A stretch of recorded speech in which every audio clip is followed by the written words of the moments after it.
Previously on Popping Collars. Did you kind of sit on a stool? It's just, you don't look good that way. No one looks good that way. Everybody go home. Right, just sit on the stool naked in front of your mirror. A real exploratory moment for yourself, perhaps. Consciousness raising right here. No one looks good naked. No one looks good naked. That's why there aren't mirrors directly in front of toilets. No one looks good naked like that.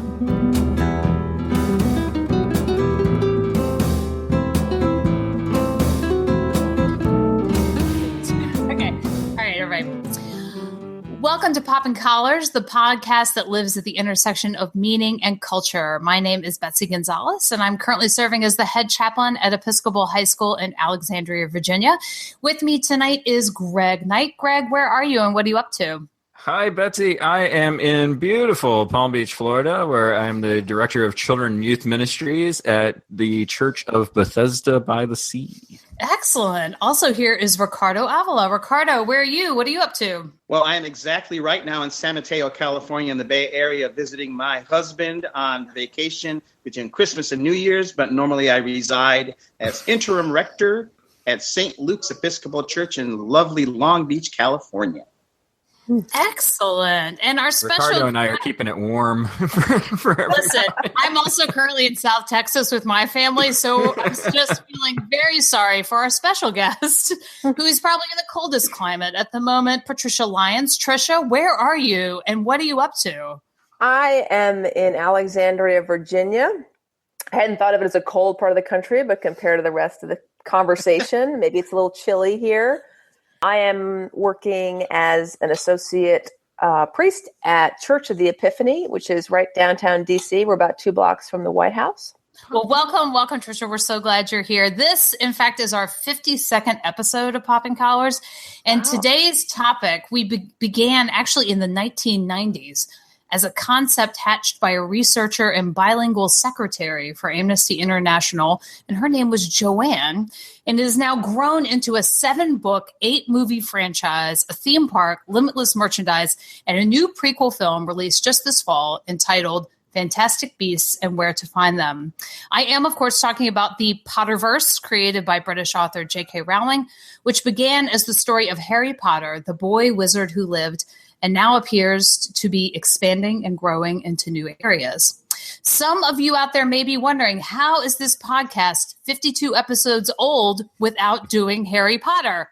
Isn't this low-hanging fruit? Trust me, this has been on the list for a long time, but we wanted to have a strong peg, like the recent film, and a great guest, and that is where the good Reverend Dr. Lyons comes in.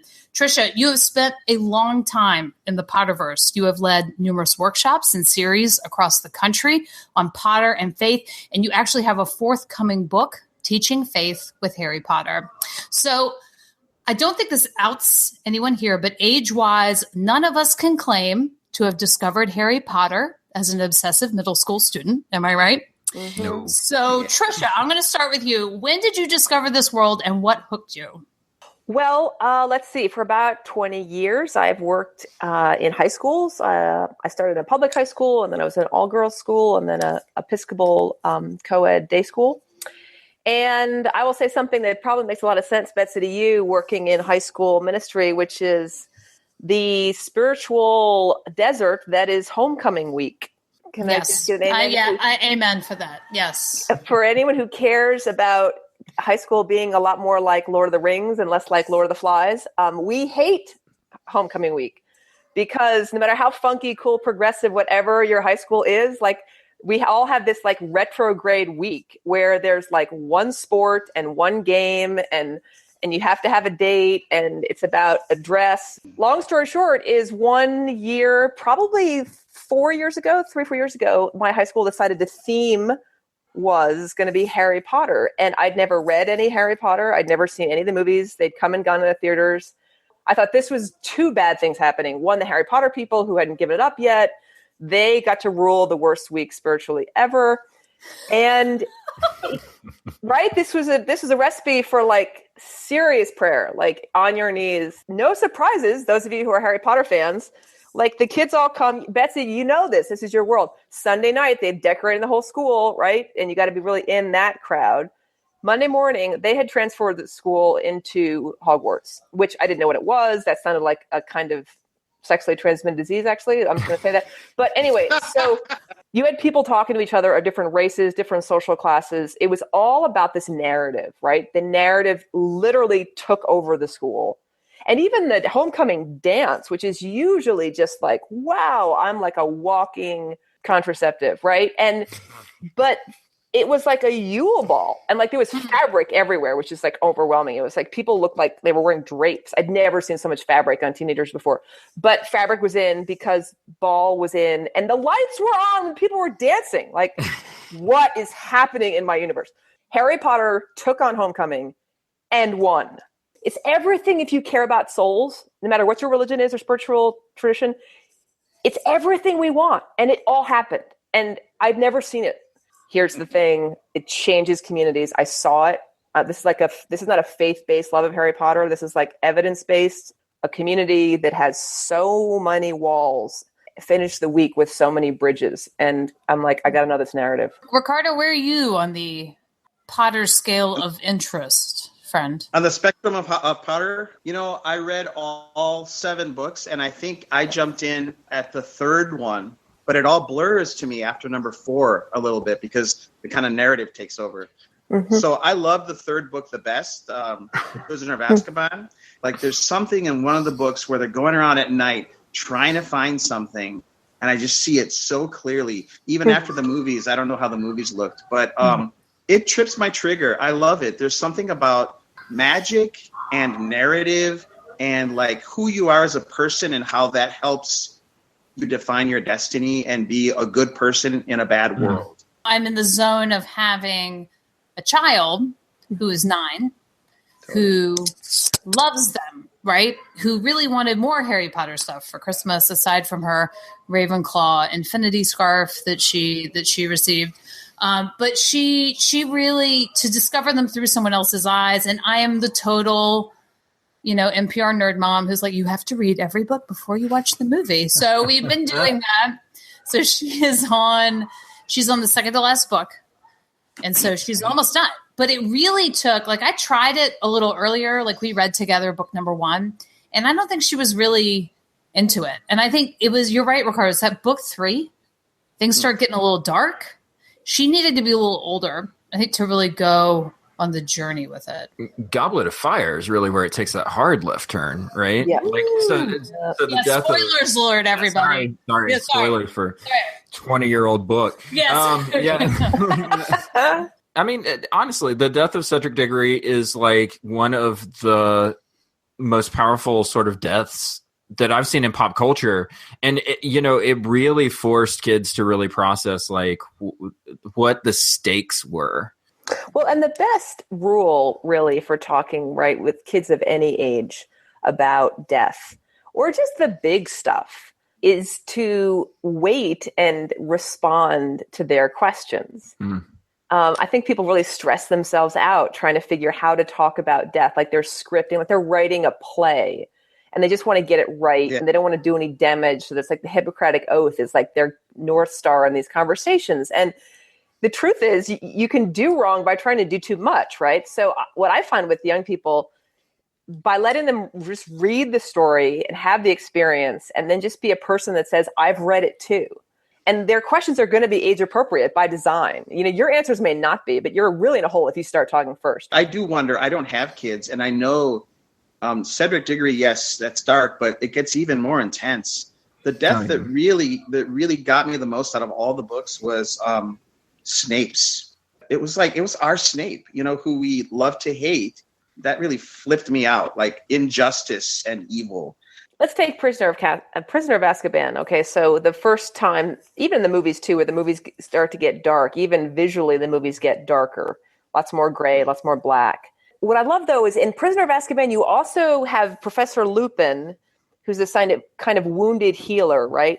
And the opposite of Umbridge later on in the series, who's so well put together, or Rita Skeeter, or all these are the Minister of Magic. And he teaches the Patronus Charm in the same book where things get really dark. And I see that as a really sort of a compassionate place in the seven books where she puts the teaching of the Patronus charm. How do you repel Dementors? So in the very third book, where she introduces both specific darkness, but also the kind of atmospheric evil of a Dementor, something that sucks the joy away from you, she has you learn in that book, in that year at Hogwarts, the way to repel Dementors. A scene that is as close to what it means to teach people how to pray as anything I've read in religious education of any faith, which is to have someone older look at someone younger and say, hold in your mind an image of love, the most powerful love you can imagine, which for Harry and the series is sacrificial love. And you can't kill a Dementor, right? That's a cool trivia fact. Dumbledore says it more than once. You can't kill them. You can just repel them. So, I mean, that's the world, isn't it? I mean, we cannot change the outcome of an election. We cannot change some of our health situation. It's all about repelling the Dementor first away from your face so it stops sucking the life out of you. So you have enough room to breathe, and your memory goes deeper, and you push the Dementor further away, and there's enough room to live. And for Rowling, like, that's enough. That is enough of spiritual practice to get enough room to breathe, to get enough room to live. And that's the lesson you get. And you get it when the books get darks, you know, and you get the charm too, ridiculous, you know. They're going to talk about things that are scary, but she puts in a lesson in the same book that says things are going to get rough. But remember, you know, some of our fears are ridiculous. And I'm going to teach you this charm. So you get the Patronus charm and you get ridiculous in the same story. And you probably don't realize in your reader that you are packing for a dark journey coming. But she lets you pack. You know, she doesn't leave you alone to face death. I got to admit, I was too cool for Harry Potter for a long time. But once you see Alfonso Cuarón's like vision of Harry Potter and that Dementor hand coming around that train door and that close-up of it and how twisted and wicked that shot looks, you start to realize, oh my gosh, these kids are in for something. And that's where you know that you are on a journey that's going to take you somewhere deeper into mystery. I think that's the thing that really compels me about this, is that by the time you get to book 5 or book 6, now you're in the mystery along with the kids. Well, it's the power of narrative. And if you just look around, there are do you remember in Facebook a couple of years ago, it used to be called your wall, right? And did you notice that at some point we went from calling it a wall to a timeline? I mean, not to get too geeky here, but like there's a philosopher who Charles Taylor, who writes a lot about secularization of our culture. And his book, The Secular Age, is just like a kind of go-to for doing philosophy. And one of the things he argues is that for hundreds and hundreds of years, we lived in what was called an enchanted world. You had a grand narrative, whether it was that there is a God or even for your national identities. And he just argues that in the modern period, and certainly the postmodern period, we're in a disenchanted age now. There just there's no trust in institutions. There's no trust in the narratives that come from institutions. You're not going to be anybody's fool. And as a result, people are starving for narrative because they've been told and educated that narratives are lies and they come from institutions which have more of a chance of hurting you or ignoring you or marginalizing you than they do of feeding you. So pack up your stuff and go. So you've got all these people who packed up their stuff and went, right? From religion, from a political party. So you're independent or you're unaffiliated or whatever. And you buy the Girl Scout cookies and you love other institutions that you think are not dangerous to the world, but most of them you're not interested in, but we lost the narrative. And that's where I feel like when I walk into a church full of people that want to hear about Harry Potter, I know they really want to hear about Harry Potter because they've either read it or they've heard, but I also know that they're absolutely hungry for grand narratives. We are wired for it. Our imagination is, Augustine was right. God, you have made us for yourself, and we are restless until we rest in you. His whole thing is we are just restless, waiting for a narrative. But that longing to be part of something larger, I think, drives a lot of the love for Harry Potter, because that's also just a very engaging narrative. But I just think that we're in a cultural moment right now where people don't want to be anybody's fool. But as a result, they're then sort of nobody's follower. And they realize, wait, you got to be a little foolish to do a little following. Wow. Well, and the cyclical nature, too, of things. You know, when these books were coming out in the early 2000s, I mean, let's think back.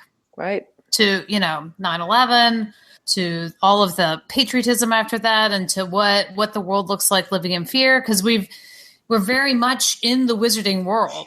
You know, we don't get to venture much outside. There is a little bit of crossover towards the end where the prime minister is actually dealing with, but the wizarding world is having its own crisis. And you're kind of living into that narrative. And I can remember some of that time really wanting to tune out from what was happening then. And I was ready to dive into something else and live in another narrative, whether it was the West Wing or whether it was Harry Potter or whatever's going on. And it's very interesting to find myself in somewhat of a similar situation at the moment, culturally. But I'd also really forgotten about the big pushback from Christians against magic.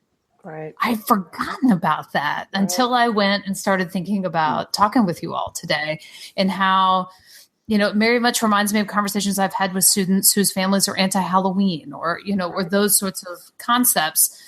You know, and when people refer to what Jesus does when I teach the miracles as magic, and I'm like, no, not magic. That's different. How do you hold those things together?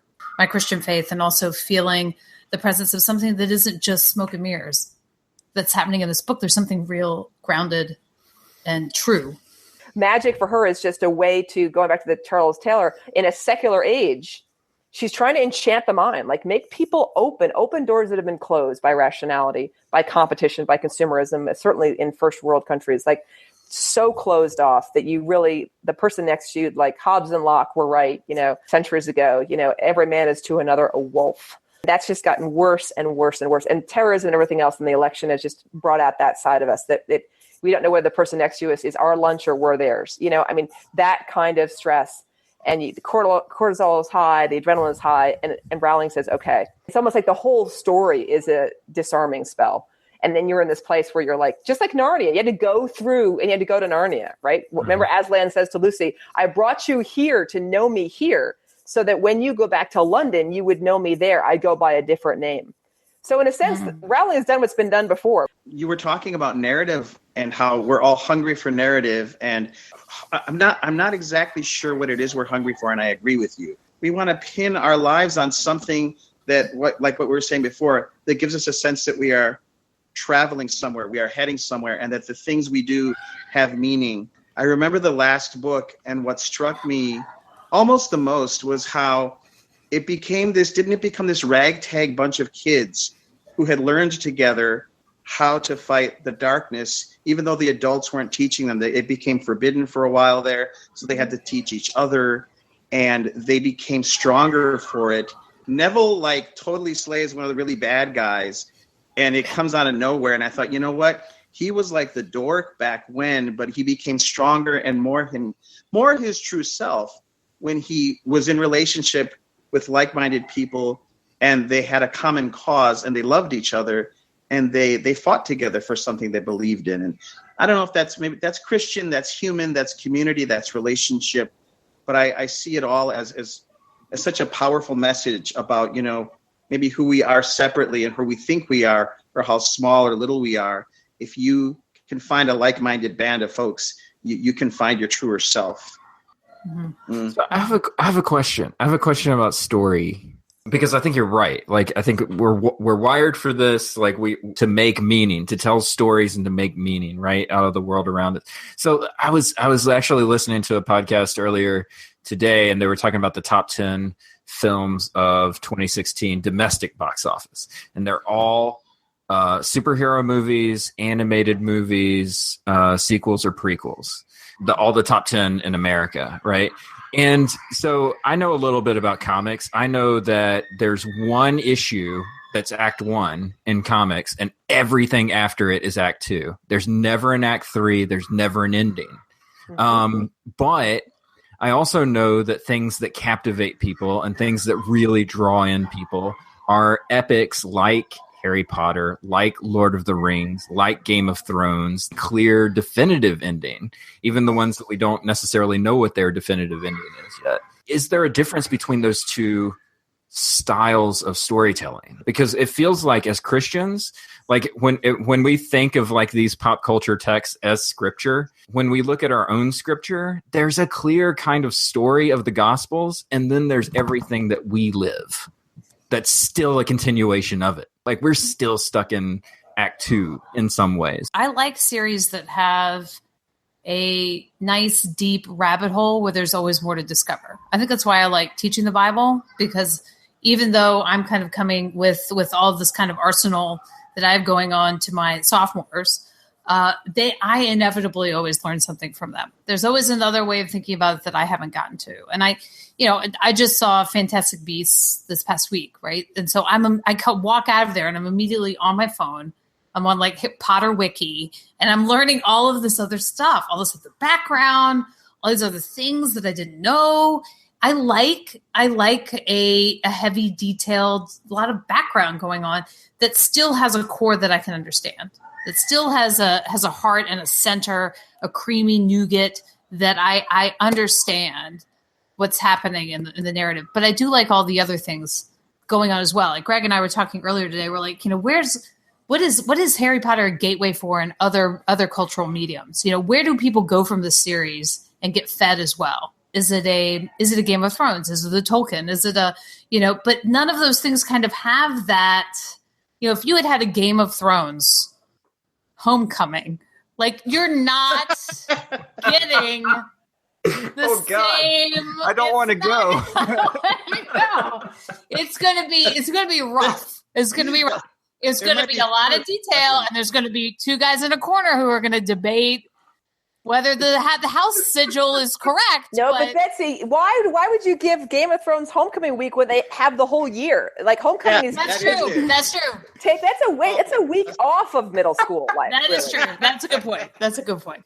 I think we have a need for both. We both need a narrative to get us through the day, like a grand narrative, and we also know. And when you go to your first funeral as a kid, you're like, wait a minute, it ends.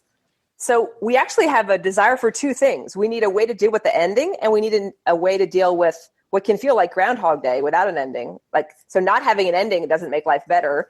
That's Voldemort. I just never want to die. So his whole life is like Groundhog Day with evil. So you feel as a kid, like I actually need both things. I need a reason to keep going to school, or doing middle age, doing senior citizen life, whatever I'm doing. And I need a way to handle when my narrative ends. And when you think about it, there's only 2 Bible verses in the whole Harry Potter series, 1 million words, 4,100 pages. And there's 2 Bible verses that come in book 7, the very end, and they're both on gravestones. And you remember the scene, it's Harry and Hermione are in the graveyard where his parents are buried, and they first find Dumbledore's family's grave, and there's the first Bible verse. Where your treasure is, there your heart will be also. Words from Jesus. Where your treasure is, there your heart will be also. So think about it. That's a verse about seeking, like seek well. So she's embracing that first part of you, right? Right. That you were talking about, I think, that first part of you that wants to seek well. Think about your treasures, follow the golden snitch, right? That's like a treasure floating in the air. Be a seeker, but pick that right, because what you pick will form you, right? Pick the right snitch, right? But then the second verse, right? Remember they go to Harry's parents' grave, and the second verse on their gravestone. And for those of you who are like, Harry Potter is all about witchcraft and pagan. Oh my gosh, Rowling gives you an entire scene of like Bible study in this graveyard. So I don't want to hear anything about her being some kind of like Wiccan or whatever, because that's just like not a thing that's happening. And he gets to his own parents' grave, and right on there, Corinthians, the last enemy to be defeated is death. Mm-hmm. That's a hard phrase. And J.K. Rowling is so committed to you not messing it up. She has Harry mess it up. He was like, wait a minute, the last enemy to be defeated is death. And the book says, wait a minute. He says, that's Death Eater language. Like, my parents weren't Death Eaters. He's totally confused. Like, wait, my parents didn't want to die? So J.K. Rowling, like, putting a hand in a puppet, puts her whole faith right into Hermione, who goes, Harry, I don't think that means what Death Eaters mean. I hope you realize this is like a total sermon, right? And Harry's like, duh, what? She's like, I think maybe, possibly it means life after death, Harry. Like, do you get it? So don't miss that Rowling has waited 4,000 pages to just hit you with 2 verses to demonstrate that faith offers truth to the 2 parts of a person. You want to know how to seek, and you want to know how it ends. And her whole thing is, if you seek true treasure, you will find resurrection in it. And how does this end? It doesn't. Death dies, and you live through it. So it's like the story says, yes, we want, Greg, you're right. There are 2 kinds of narratives. And the Christian story says this story addresses and liberates you in both. Call me a doctor, I'm gonna be sick. I'm burning up, I must admit. Yeah, you're so serious. Write me a note for the pharmacy. Prescribe me some pills to mend my heart. Yeah, to stop it completely. Yeah, I don't wanna live without you. Yeah, I don't wanna be without your love. Each episode, one of us will choose something. This time it'll be me. Like the staff at the video store. You know, you get to. That was the reason to go to Blockbuster. You're just like, Totally. I want to know that Sandy actually watched Attack of the Killer Tomatoes. Exactly. And recommended it. And actually probably hasn't, but wants to be that employee who put up Attack of the Killer Tomatoes, which, listening audience, if you have not seen this experiment in felonious murder special effects circa 1972 in the basement of the guy down the street who's never smelt right, this is your movie. So Greg, you have our employee pick.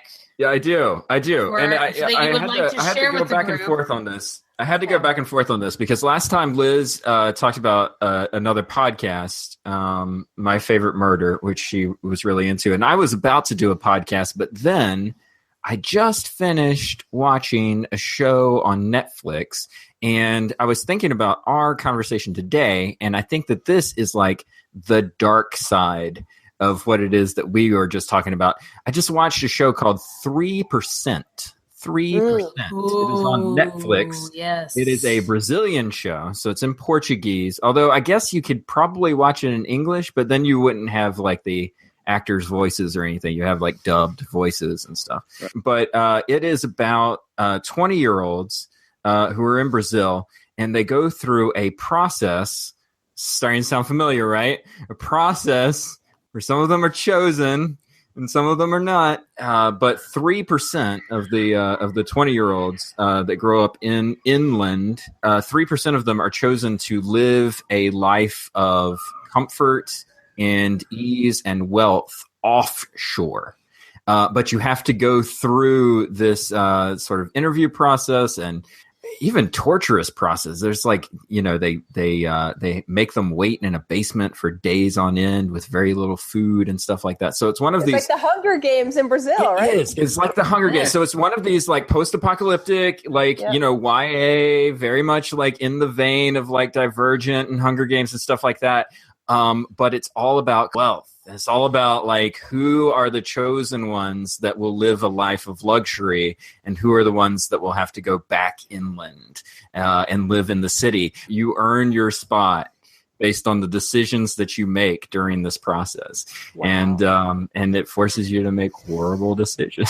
Oh, that's like Black Mirror kind of stuff. Yeah, it is kind of Black Mirror-ish, but I got to say it was really compelling. Some great performances. You know, it's just I love Netflix because every now and then, you know, they're not afraid to just say, okay, we need content, so here's a Brazilian show. You know, about right. You kids. can only show Frozen so many times, right? Exactly. Sure. But then it's like that you could like pull a muscle. Like you go from the Frozen marathon to just like you're in Brazil and you're just like, Greg, way to mix it up. I mean, well, there you go. You know, Harry Potter is all about hope. 3%, not so much hope, but it is a good watch. So there you go. Excellent. Thank you all so much for listening to this episode of Poppin' Collars. You can find Poppin' Collars on Facebook, on our website. You can also find us wherever you might have your podcast needs met. We are also on iTunes and all that. Please leave us a review. We always like those things. You can also find us on Episcopal Cafe, where we are a part of the Episcopal Consortium of podcasts, if you will. So we love Episcopal Cafe, and we know that you will too. Check them out for all of your Episcopal news needs. And I just got to say, thank you, Greg. Thank you, Ricardo. And a special big thank you to our special guest, Tricia. Thank you so much for joining us. And keep those colors popped. Pop, pop. Sweet. I stole your line, Betsy. I know you did. Well,